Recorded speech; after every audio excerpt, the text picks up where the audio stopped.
शिवाजे सुतेले गौराया राजा करसु गौराया राजा करसु ये स्वामी जी आई सना कौन व्रत बतलाई के पति के उमारा बड़े सिंदूराया मारा रहे हो।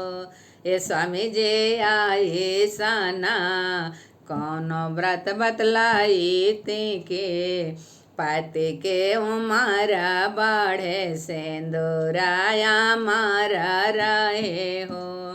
हंसी बाता बोले ले महादेवा सोना ये गौरा दे हो। ए रानी तीजा के रति बड़ी पावना पति के उमर खातिर सिंदूराया मार रही हो। ए रानी तीजा के रति बड़ी पावना पति के उमर खातिर सिंदूराया मार रही हो।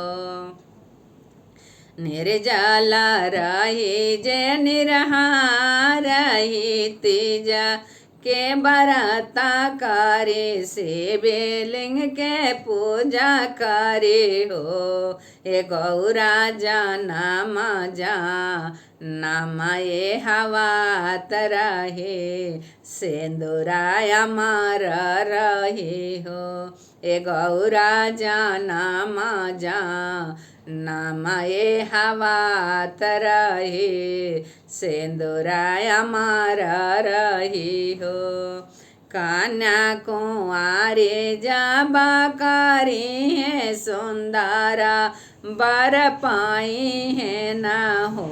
ए गौरा हो माँ नौरथ सब पूरा जे तेजा के बराता करे वेद से पूजा ना करे हो।